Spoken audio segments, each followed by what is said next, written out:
r/ask Reddit. What is something we should enjoy while it lasts? Your knees. Currently on an exercise bike at physical therapy. Life is great till you can't stand straight. Had bad knees for most of my teenage and early 20s. Had meniscus removed from both. Started doing barbell squats, and deadlifts. With proper form. Knees have never been better and can do hikes and anything athletic without any issues whatsoever. Keep your quads, glutes, calves and hams strong and your knees will thank you. Was going to say the same thing.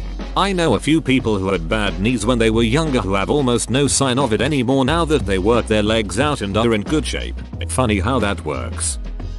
Friendships. As I get older, late 20s, I see a lot of friendships fading away due to marriages, kids, etc. I am happy for all of them, but it is sad to see people drop off the face of the earth once they settle down. If you're one of the last ones to not have a family, the ones that are in familial bonds generally try to make a comeback in their mid to late 30s because that's when they usually have older kids and notice that you're no longer as involved in their life. It takes about 5 years post last child. It's almost astonishing to me how much they want to hang out now given that the previous decade norm was that they didn't want to.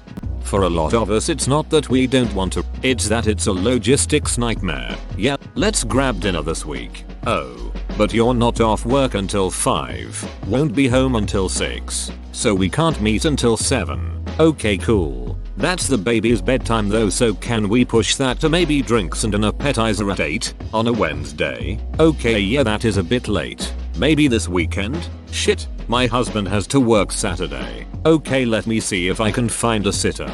I'll let you know. I'd love to be able to hang out with my friends. It's just that there's this tiny human that I'm not allowed to leave Reddit to add the obligatory, but no less sincere. Oh Silver. Thank you. That was very kind. Stability. One day something will happen that will shake up your life. Whether it is a death in the family, someone moving away, sudden job loss, enjoy your stable life while it lasts. This is the ducking truth.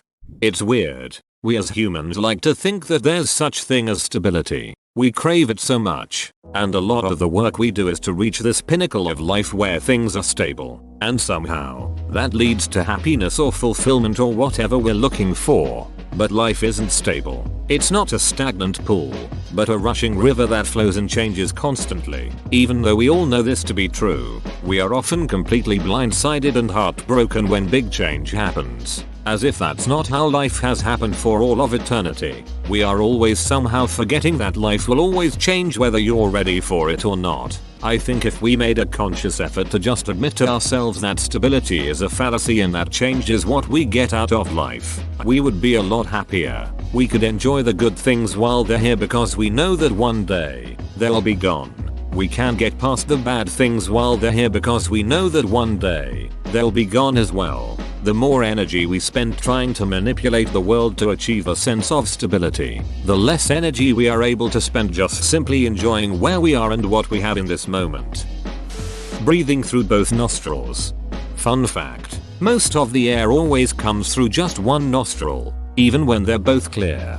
That's true. I realize logically that I'm getting about the same amount of air when one is blocked, but I still can't stand the plugged feeling and pressure. Time with your parents, or other close loved ones. My dad is in his early 60s and just had a kidney transplant. The whole surgery I couldn't stop wondering if I'd seen my dad for the last time. Luckily he pulled through, but shit is terrifying.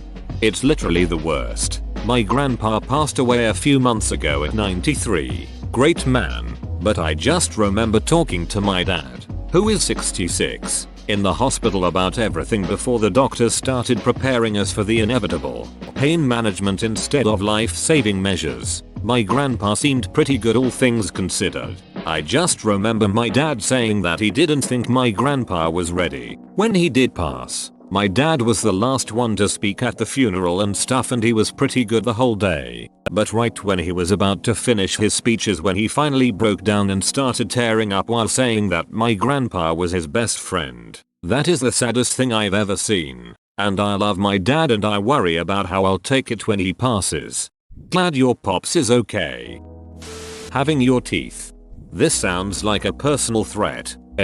I awoke to gold. Thank you. He's offering you a knuckle sandwich. Your parents and grandparents said it.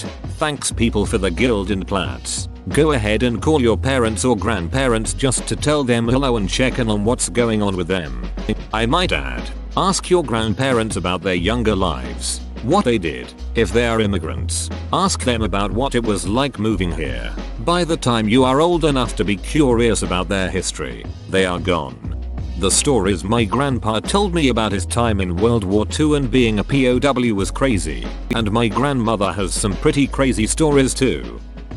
Fish, we're worried over fishing our rivers and oceans. At this rate, we're expected to deplete our natural fish supply in 30 years. Edit. A lot of people are mentioning enjoy it while it lasts. Better eat up and exhaust the supply faster. Semicolon, that's not really what I'm getting at. As the wild fish supply disappears, the demand for farm-raised fish, the only kind you'll be able to find, will increase and the price will go up a lot. So perhaps it would be more accurate to say, enjoy affordable farm-raised fish while it's still affordable. Or maybe since there's no hope for wild-caught fish anyway, eat up.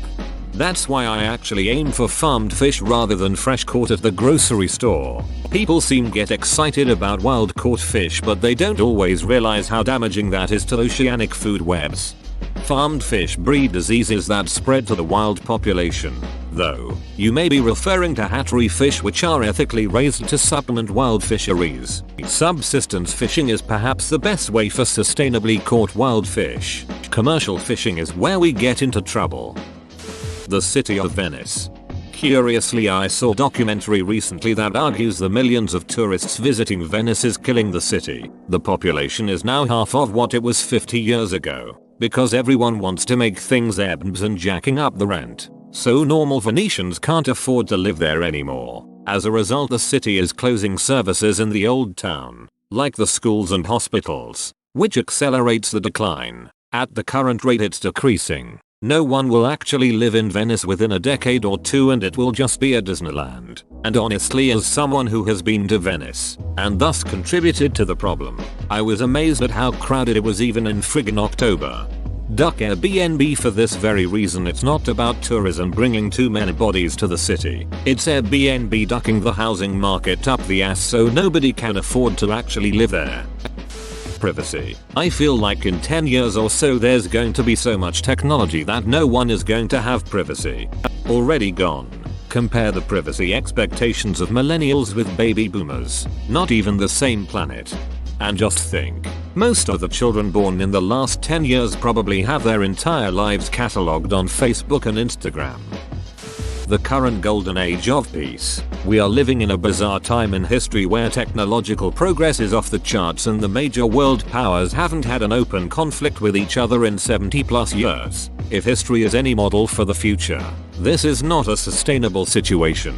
A lot of it is not only because we have become so good at war that it is virtually impossible to have one without severely ducking up the planet, but that war is so costly compared to peace. When global resources, per head, start to dwindle, war will make a comeback.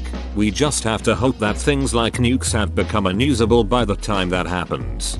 Exactly this. The biggest deterrent to war is economics. In the modern, global economy, war between major world powers would be very bad economically for everyone involved. They might not like each other, but even the worst of enemies will come together to make a buck. The best way to ensure peace is to keep war unprofitable. The few weeks where the toothpaste is actually full. After that you have to squeeze for a month or two. You know when you use Aquafresh and that first squeeze has the perfect stripes and it looks like a commercial. After that first squeeze it's never the same. Kids being young. I was once getting my toddler son ready to leave my parents' house, and I said, I can't wait till he can tie his own shoes. My mother stopped me right there and told me never to wish the time away with your children. Savor every stage, because before you know it that wish for them to grow up comes true. I can't wait until my daughter can poop in the toilet on her own. I am really not liking the cleanup. Rideshare subsidies. Uber and Lyft rides are currently priced in order to gain market share. Once they have enough market power, the profit machine will be turned on and we will have equal or higher prices as to what they were before. Likely with the drivers still making the same crappy percentage. Likely with the drivers being kicked to the curb by robots. Internet freedom. I can picture in my mind a world without war, a world without hate, and I can picture us attacking that world, because they'd never expect it, Jack Handay. This is far too true for the universe is good. Every person and relationship you've ever had, there's an inevitable end to all of them, so hold them dear while you can. It sucks how overnight, the person you live with, spend the majority of your time with, and maybe even have kids with suddenly becomes a stranger. That rarely happens overnight. Free clean water. I dunno, man. What did clean water do if it's in jail right now? Man, sorry. Apparently, bananas. Bananas are all basically clones. And we already, essentially, lost the previous banana from our typical diet. The Gros Michel because of near extinction. We've only really found one more banana species in Madagascar, and it's been labeled as inedible. Context, sneaky edit. There are lots of different varieties as well as breeds of banana, all with different challenges and flavors, but the most common, by a large margin, the Cavendish, is notably fragile and could be nearly or completely wiped out like the Gros Michel before it. I was talking to a friend about banana republics. How weird it is that we started a war and dominated a country for bananas. Like you think there'd be some grander design. Nope, just bananas. Her response: I love bananas. Democracy loves bananas. The energy of your youth. You keep putting things off in your youth like travel, but it's physically more difficult as you age. Go out and do things while you're young enough and healthy enough to do so. I want to travel more than anything right now, but I can't afford to at all. Have you thought about a sugar daddy? The honeymoon phase of a relationship. Or you can just be an emotional douchebag who hops around relationships chasing that feeling, leaving a trail of broken hearts and wallets along the way. This comment has nothing to do with you, Lena. Beach. R/duck Lena. Leggings and yoga pants. I will shed a tear when that trend dies. Guessing you're a dude judging by the comment and username. Correctamundo. High quality chocolate. I feel like you know something the rest of us don't. Is there something that's threatening the supply of high quality chocolate? Life. The universe. And everything. African elephants. The Wild West that the internet is now. Soon enough everything will be regulated. Hell, we might even need a license to use the internet in the future. Basically, anyone can post anything as long as they have a computer and a connection. The way things are going with Article 13 and net neutrality, we may not have much longer. The Wild West that the internet is now. I'm going to bet money you didn't use BB says, or dial-up internet in the 90s. Okay, fine. How about the mild Wild West? The ability to lay down in a bed. I broke my back about a year ago and had to sleep for 6-ish months in a recliner because I couldn't lay down flat. I only recently was able to lay down flat again on a bed, and I will never take it for granted again. Being single. It's amazing to find someone worth being with, but learning to be single and appreciating the simplicity of it is a virtue. Your pets. They won't be around forever and it hurts when they are gone. Go and hug your dog or give your cat a treat and show them you love them a little more today. Nature. Today. Your nose being nice and empty. You never know what an absolutely awesome thing it is to be able to breathe freely through your nose until you have just the worst cold and haven't smelt anything in a week. Antibiotics. I'd argue that we shouldn't savor them. We shouldn't use them unless absolutely necessary. Alex Trebek. Streaming services. It used to just be Netflix had everything. Then Hulu and Amazon Prime entered the market and fractured the content. HBO and YouTube Red followed soon after. Now Disney is entering. It's gonna go right back to the way it was during cable TV. But now you have to pay for each channel. Potable water coming right out of the tap. I think that we should enjoy the internet before it dies due to Article 13 being passed everywhere. We'll just make a newer, better internet with blackjack and hookers. The Earth. Helium. It can't be manufactured and there is a limited supply. Once all of it is used, it will be gone forever. Seafood. Time with your grandparents. I'm lucky enough to have my nan and grandma still alive and I cherish every moment with them. It kills me to see kids out with their grandparents and they're just absorbed by their phones. Kids, you've got your whole lives for your phones. Put it down and enjoy your grandparents' company. Healthy teeth. The climate. The moon before it leaves orbit. Whoa, you made it to the end? You're a ducking beast. I'll cuss you a deal. Smash like and subscribe for more curated content, bruh. It's free and that's a great price.